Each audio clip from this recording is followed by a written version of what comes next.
সিলেট ঢাকা, যেটি আখাউড়া থেকে সিলেট পর্যন্ত ডুয়েল গেজ ট্রেন লাইন, এটি করার জন্য মাননীয় প্রধানমন্ত্রীর নেতৃত্বে মন্ত্রিসভা ইতিমধ্যে নীতিগত অনুমোদন দিয়েছেন। গত মন্ত্রিসভার বৈঠকে নীতিগত অনুমোদন দিয়েছেন। এই কাজটি শুরু হয়ে সম্পন্ন হলে সিলেট ঢাকা রেলওয়ে নেটওয়ার্কের অভাবনীয় পরিবর্তন ঘটবে ইনশাল্লাহ।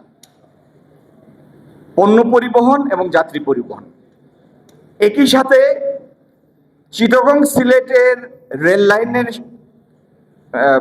সম্পন্ন করার জন্য প্রায় ৬০-৬২ কিলোমিটার জায়গায় রেল লাইন করা লাগে। বাদ বাকি জায়গাটা আখাউড়া সিলেট এবং ঢাকা চিটাগংয়ের মধ্যে বিলীন হয়ে যায়, এর মধ্যেই আছে। এই রাস্তার ব্যবস্থাও, এই রেলওয়ে নেটওয়ার্কের ব্যবস্থাও ইনশাল্লাহ এই সরকারই করবে। করেছিলেন জিয়াউর রহমানের মতো একজন অমোঘ নেতা দিয়ে তিনি আমাদেরকে অনুগ্রহ করেছিলেন। আজকে বহু চড়াই উতরাই পার হয়ে, বহু আত্মত্যাগের পরে বাংলাদেশে আবার একটি সুস্থ সরকার প্রতিষ্ঠিত হয়েছে, আবার একটি সুস্থ সামাজিক অবস্থা ফিরে এসেছে। অন্তত আমরা এখানে যারা বসে আছি, আমরা বা আমাদের রাজনৈতিক প্রতিপক্ষ কেউ এই ভয়ে এক মুহূর্তের জন্য এই ভয়ে ভোগে না, আতঙ্কিত হয় না যে রাস্তা দিয়ে যাওয়ার সময় আতঙ্কে বাংলাদেশের মানুষ আর এখন ভোগে না। এই যে মিথ্যা মামলার দিন বাংলাদেশ থেকে শেষ হয়ে গিয়েছে। পেপার পত্রিকায় লেখালেখি অথবা ফেসবুকে লেখার কারণে কারো বাড়িতে রাত্রে পুলিশ যায় না, অথবা কেউ আর হামলার শিকার হয় না। এই স্বাভাবিকতা অর্জনের জন্য বাংলাদেশের মানুষ ১৭ বছর যাবৎ সংগ্রাম করেছে।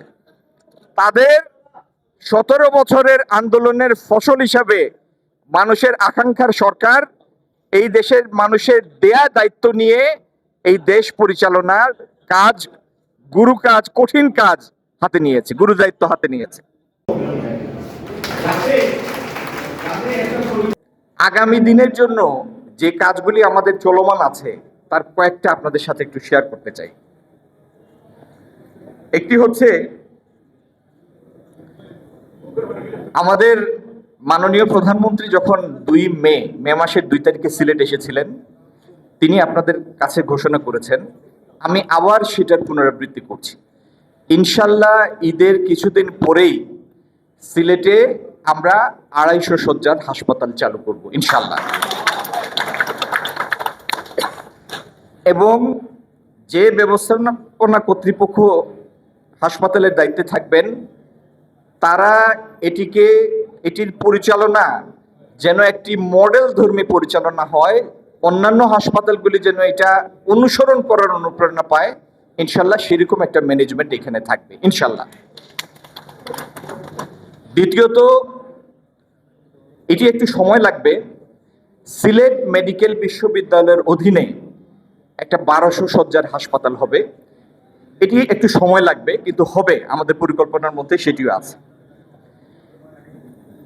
২টা নতুন সড়ক, একটা হচ্ছে এয়ারপোর্ট থেকে আম্বরখানা ৪ লেন, আর সাহেবের বাজার থেকে টিলাগড় পর্যন্ত শহরের বাইরে দিয়ে একটি রাস্তা, যেটি পণ্যবাহী যে সমস্ত ট্রাক আসে আম্বরখানা পর্যন্ত আসে, এই রাস্তা যাতে আর ট্রাকের ব্যবহার করা না লাগে, শহরের বাইরে দিয়ে চলে যেতে পারে, সেই জন্য একটা নতুন বাইপাস রোড আমরা করব।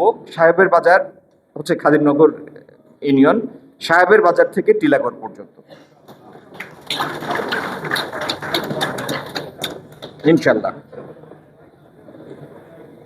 আর শহরের চারপাশে সার্কুলার রোড ছাড়াও আর শহরের ভিতরে কোনো লিংক রোড করা যায় কি না, এটার আর সুযোগ আছে কি না, এটা আমরা রোডসকে বলেছি এটা পরীক্ষা করে দেখার জন্য। সিলেট শহর তো এমনি একটা ঘনবসতির এলাকা। তৃতীয়ত, এটিও আপনারা আমার মুখে আগেই শুনেছেন, তারপরেও বলছি, সিলেট ঢাকা, যেটি আখাউড়া থেকে সিলেট পর্যন্ত ডুয়েল গেজ ট্রেন লাইন, এটি করার জন্য মাননীয় প্রধানমন্ত্রীর নেতৃত্বে মন্ত্রিসভা ইতিমধ্যে নীতিগত অনুমোদন দিয়েছেন, গত মন্ত্রিসভার বৈঠকে নীতিগত অনুমোদন দিয়েছেন। এই এই কাজটি শুরু হয়ে সম্পন্ন হলে সিলেট ঢাকা রেলওয়ে নেটওয়ার্কের অভাবনীয় পরিবর্তন ঘটবে ইনশাল্লাহ, পণ্য পরিবহন এবং যাত্রী পরিবহন। একই সাথে চিটাগং সিলেটের রেল লাইনের সম্পন্ন করার জন্য প্রায় ৬০-৬২ কিলোমিটার জায়গা রেল লাইন করা লাগে। বাদ বাকি জায়গাটা আখাউড়া সিলেট এবং ঢাকা চিটাগংয়ের মধ্যে বিলীন হয়ে যায়, এর মধ্যেই আছে। এই রাস্তার ব্যবস্থাও, এই রেলওয়ে নেটওয়ার্কের ব্যবস্থাও ইনশাল্লাহ এই সরকারই করবে।